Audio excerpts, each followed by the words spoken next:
வணக்கம். 2025ஆம் ஆண்டு தலைமைந்து புலமை பரிசில் பரீட்சை வினாத்தாள் 2 3ஆம் பக்க வினாக்களுக்கு விடை காணும் விளக்கங்கள். 11வது வினா, கீழே தரப்பட்டுள்ள சொற்களை சரியாக ஒழுங்குபடுத்தி கருத்துள்ள வாக்கியங்களாக எழுதுக. இது ஆங்கிலத்தில சொற்கள் மாறி மாறி தரப்பட்டிருக்கு. அந்த சொற்களை ஒழுங்கமைத்து வாக்கியமாக கொடுத்தல் வேண்டும். இப்ப எங்களுக்கு தமிழ்ல வாக்கிய அமைப்பு தெரியும். இறுதியில பயனிலை வரும். பயனிலையோட யார் இது எவை என்று கேட்டு எழுவாயையும், யாரை எதை எவற்றை என்று கேட்டு பயனிலையையும் அடைவது எங்களுக்கு தெரியும். ஆங்கில வாக்கிய அமைப்பில இழுவாய் முதலிலும் தமிழை போல, ஆனா பயனில நடுப்பகுதியிலும் வரும் என்பதை தெரிந்து கொள்ளுங்கள். அப்ப இதுல பயனிலையாக வருகின்ற சொல் works.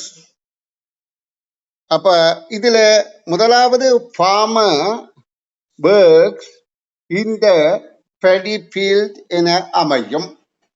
முதல் சொல்லாக farmer என்ற சொல் வரும். அதாவது கவனித்துக் கொள்ளுங்க, முதல் சொல்லாக farmer வரும். இரண்டாவது works, farmer works in paddy, in the paddy field என எழுதி கொண்டால் விடைக்கான ஒரு புள்ளி கிடைக்கும். அதே மாதிரி அடுத்ததும் இதிலே பயனிலை சொல், அதாவது கம் என்பது பயனிலை சொல்லாக இருக்கின்றது. அப்ப எழுவாய் ஐ. அப்ப I come to school by bicycle என அமைத்திருத்தல் வேண்டும். இனி அடுத்தது ரிவர். ஒவ்வொரு ஆங்கில சொல்லுக்குரிய தமிழ் சொல்லை எழுதுக. ரிவர் என்றால் ஆறு அல்லது நதி. ஆறு அல்லது நதி. நேஷனல் ஆந்தம் என்றால் தேசிய கீதம். அடுத்தது சிஷ்யாவ. சிஷ்யாவ என்பது பொதுப்பால் சொல் போல மாணவர் என பல இடத்திலும் பயன்படுத்தப்பட்டாலும் உண்மையிலேயே அது மாணவி என்ற பெண்பால் சொல். சிஷ்யாவ என்பது மாணவி என்பதை குறிக்கின்றது. இதை உறுதிப்படுத்துவதற்காக நான் சிங்கள மொழி மூல வந்த பரீட்சைத்தாளிலும் பார்வையிட்டேன். அங்கு சிங்கள மொழி பரீட்சை செய்த மாணவர்களுக்கு மாணவிக்கு உரிய தமிழ் பதம் கேட்கப்பட்டது. அதாவது சிஷ்யாவ என்பதை மாணவி என கொடுத்தும் மாணவி என்பதை குறிக்கின்ற சிங்கள சொல் விடையாக வழங்குதல் வேண்டும். அப்ப இது மாணவி என்ற விடை அளித்திருந்தால்தான் முழு புள்ளி கிடைக்க நியாயம் இருக்கின்றது. மாணவர் என விடை அளித்திருந்தால், மாணவன் என்றால் தவறு. தற்செயலாக மாணவர் என்ற பொதுப்பாலாக வழங்கியிருந்தால் அது விடைக்கு அந்த நேரம் தீர்மானிக்கப்படும். ஆனா மாணவி என்பது சரியான விடை ஆகும். அடுத்தது, பின்வரும் வாக்கியத்தை சிங்களத்தில் கூறும் முறையை தமிழில் எழுதுக. கிளி பச்சை நிறம். கிரவ கொளப்பாட்டாய். கிரவ, கிரவ என்பது கிளி, கொள என்றால் பச்சை, பாட்டாய் என்றால் நிறம். கிரவ கொளப்பாட்டாய். இனி நாங்கள் இந்த பரீட்சைத்தாளின் கணித பகுதி வினாக்களுக்கு விடை காணும் முயற்சியில் ஈடுபடுவோம். அதாவது 15வது வினா, எண் சட்டத்தில் குறிப்பிடப்படும் எண்ணை எழுத்தில் எழுதுக. அப்ப இந்த எண் சட்டத்திலே ஒன்றுகளிடத்தில் உள்ள குறிகளின், அதாவது குற்றிகளின் எண்ணிக்கை 8, 10களிடத்திலே 6, 100களிடத்திலே ஒன்றுமில்லை என்றபடியா 0, 1000 இடத்திலே 3. அப்ப 3068 என எழுதணும். இந்த சைவரை விட்டு 368 என்று எழுதியிருந்தால் தவறு. அடுத்த 16வது வினா, இங்க 5 இலக்க எண் 3 தரப்பட்டுள்ளது. இந்த 3 எண்களையும் ஏறு வரிசைப்படுத்தி ஒழுங்குமுறையில் எழுதுக. அப்ப எண்களை ஏறு வரிசைப்படுத்தணும் என்றால் குறைந்த பெருமானத்திலிருந்து கூடிய பெருமானத்துக்கு எழுதுதல் வேண்டும். இதிலே பெருமானத்தை பார்ப்பதற்கு நாங்க எப்பவும் 5வது இடம், பலமிருந்து இடமாக 5வது இடத்தில் உள்ள எண்ணை பார்த்தால் அது 3லேயும் ஒரே எண்ணாக இருக்கின்றது. அதாவது 10,000 இடத்தில் இருப்பது 20,000 என்பதை குறிக்கின்றது. அப்ப அதை கொண்டு நாங்கள் இதிலே சிறியதிலே இருந்து பெரிதே ஒழுங்கமைக்க முடியாது.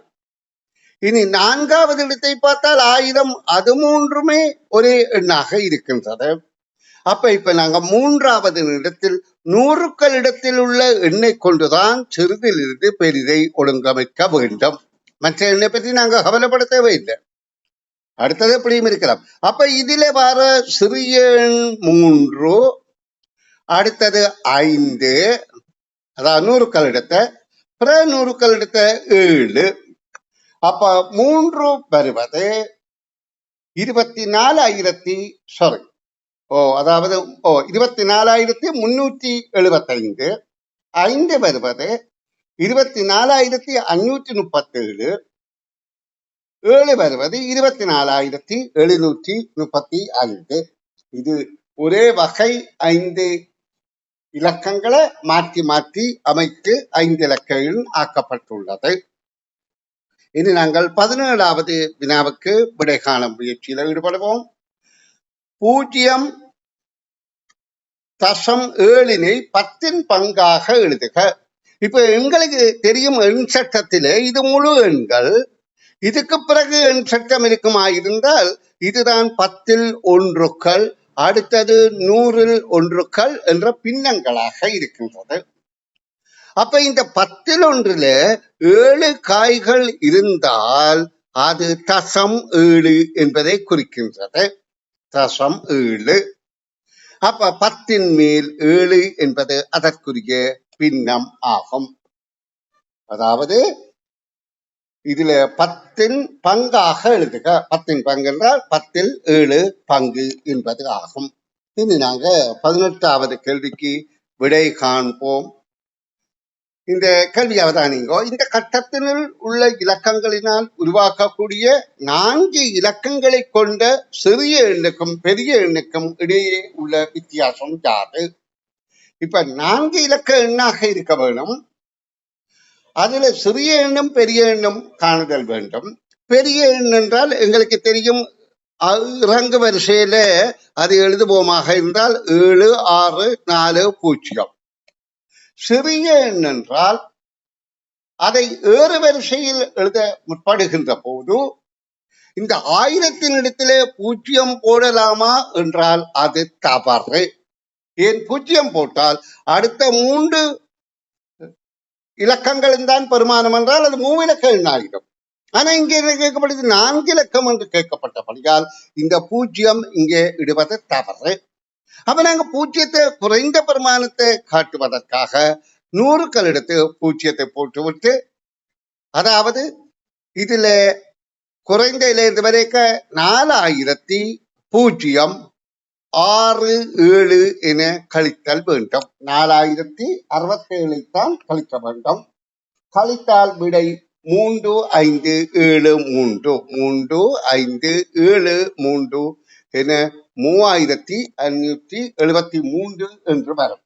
அப்படி இல்லாம இத 467 என கழித்து விடை கொடுத்திருந்தால் அது தவறு.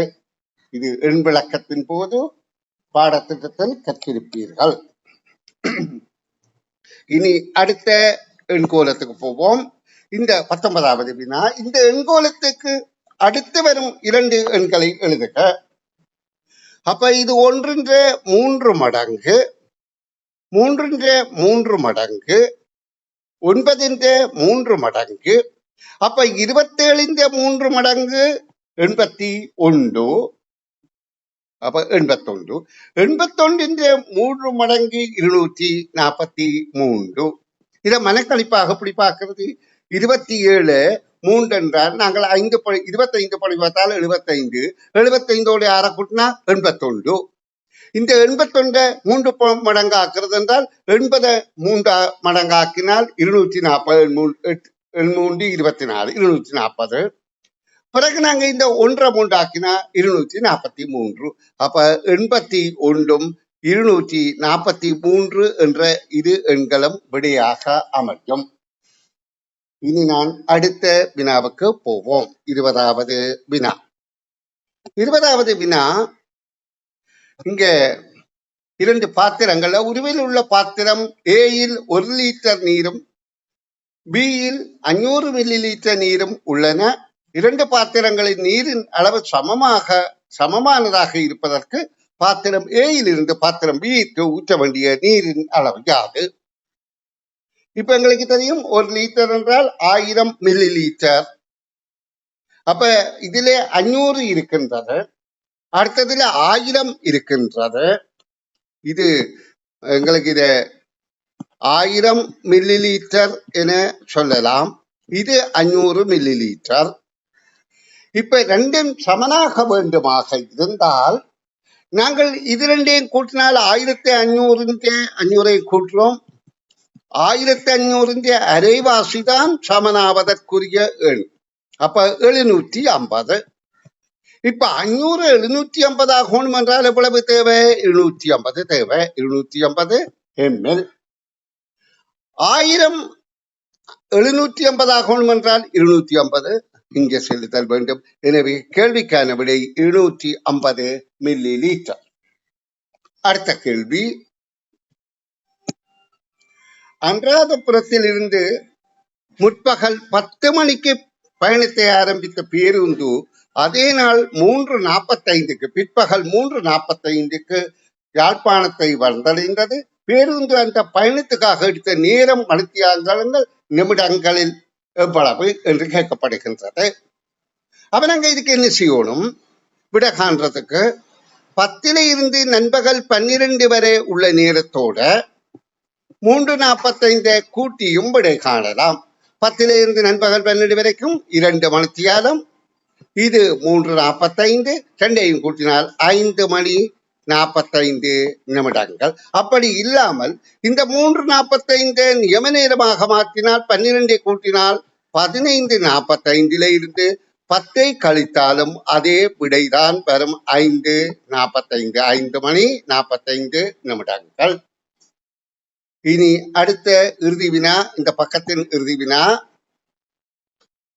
ஒருவருக்கு 6 வீதம் 636 புத்தகங்களை எத்தனை மாணவர்களுக்கு பகிர்ந்தளிக்கலாம்? அப்ப 6ஆல வகுக்கணும். 6ஆல வகுத்தால், இங்க வகுக்கிறதுல முக்கியம் என்னென்றால் 6 6, பிறகு 0 3 என்று அந்த 3 என்ற இடத்துக்கு 0 போட்டுடணும். பிறகுதான் 6 கீழ் இறக்கி 6 6 36 என்று செய்தல் வேண்டும்.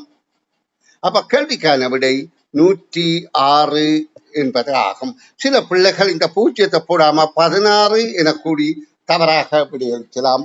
அப்படி அளித்தால் அதற்கு புள்ளிகள் கிடைக்காது. நன்று. அடுத்த பக்கத்தை வெகு விரைவாக எதிர்பாருங்கள்.